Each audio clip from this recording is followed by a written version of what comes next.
कार्यक्रम में उपस्थित आप सभी महानुभावों को मैं धर्मचक्र प्रवर्तन दिवस की हार्दिक शुभकामनाएं देता हूं। आज आषाढ़ पूर्णिमा का पवित्र दिन है। लगभग 2500 वर्ष पूर्व आज ही के दिन भगवान बुद्ध ने सारनाथ की पवित्र भूमि पर अपने प्रथम 5 शिष्यों को पहला प्रवचन दिया था। उसे ही धर्मचक्र प्रवर्तन सूत्र के नाम से जाना जाता है।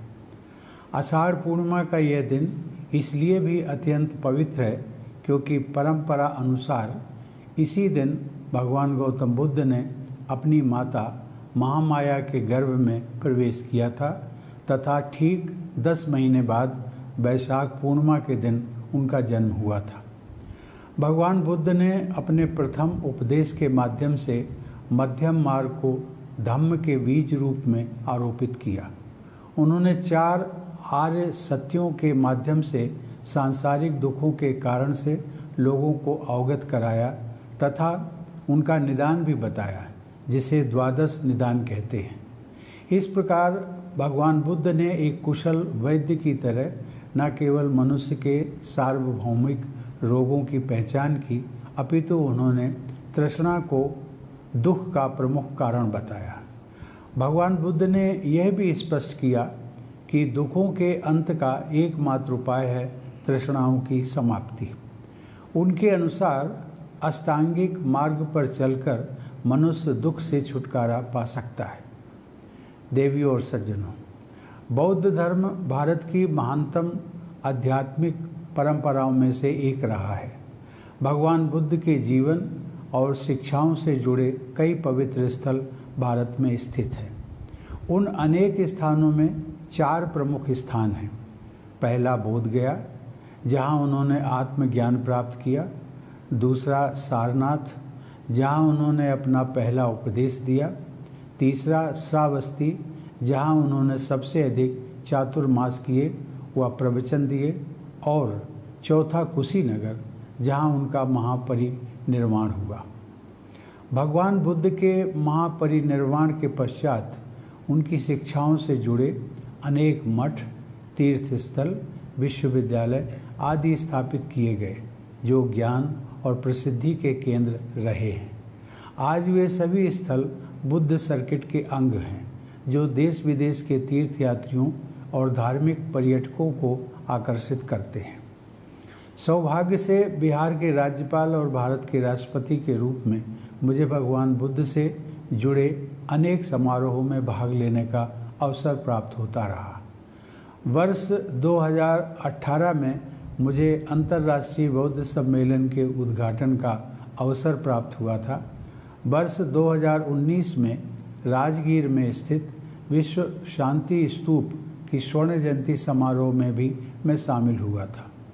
देवियों और सज्जनों, भारत में विद्यमान विश्व के प्राचीनतम गणराज्यों में लोगों को शिक्षा देने वाले भगवान बुद्ध की स्मृति में निर्मित सांची स्तूप की बनावट राष्ट्रपति भवन की पहचान है, क्योंकि राष्ट्रपति भवन के गुंबद की बनावट सांची स्तूप पर ही आधारित है। आधुनिक युग में भी राष्ट्रपति भवन विश्व के सबसे बड़े लोकतंत्र भारत का सबसे महत्वपूर्ण भवन है। जिस पीपल के पेड़ के नीचे समाधिस्थ होकर सिद्धार्थ गौतम ने बुद्धत्व प्राप्त किया था, उसका एक छोटा सा पौधा मंगवाकर नवंबर 2017 में राष्ट्रपति भवन के एक बगीचे में मैंने लगाया। आज वह पौधा लगभग 7.5 फुट ऊंचा हो गया है। उसके बाद सन 2021 में मैंने राष्ट्रपति भवन परिसर के एक उद्यान में उसी पीपल का एक और पौधा लगाया।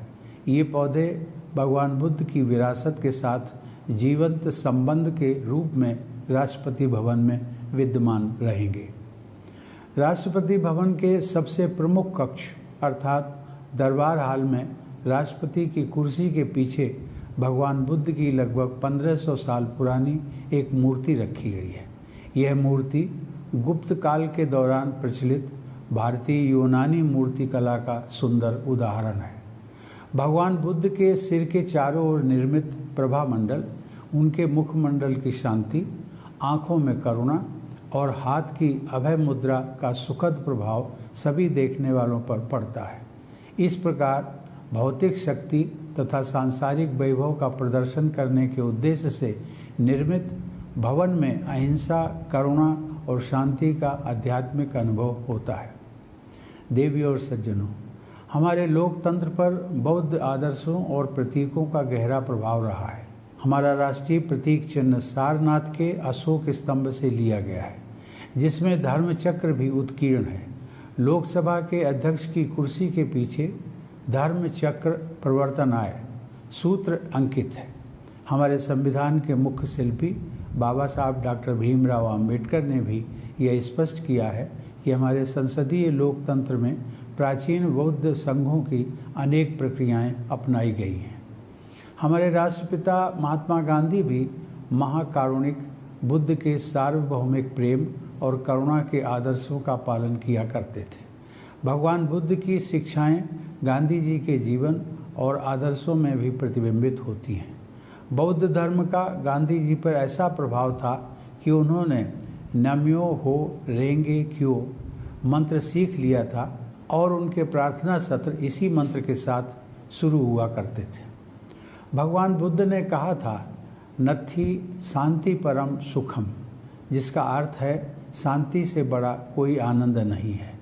भगवान बुद्ध के उपदेशों में आंतरिक शांति पर जोर दिया गया है। शांति और विकास एक दूसरे को सुदृढ़ बनाते हैं। आषाढ़ पूर्णिमा के पवित्र दिन इन शिक्षाओं को स्मरण करने का उद्देश्य यही है कि सभी लोग भगवान बुद्ध के उपदेशों के सम्यक अर्थों को अपने चरित्र तथा मन में डालें तथा विश्व की समस्त बुराइयों और असमानताओं को दूर कर शांति एवं करुणा से युक्त एक संवेदनशील विश्व का निर्माण करें। आइए आज धर्म चक्र प्रवर्तन दिवस के पावन अवसर पर हम सब भगवान बुद्ध के धम्म को अपने जीवन में अपनाने का संकल्प लें। धन्यवाद। जय हिंद।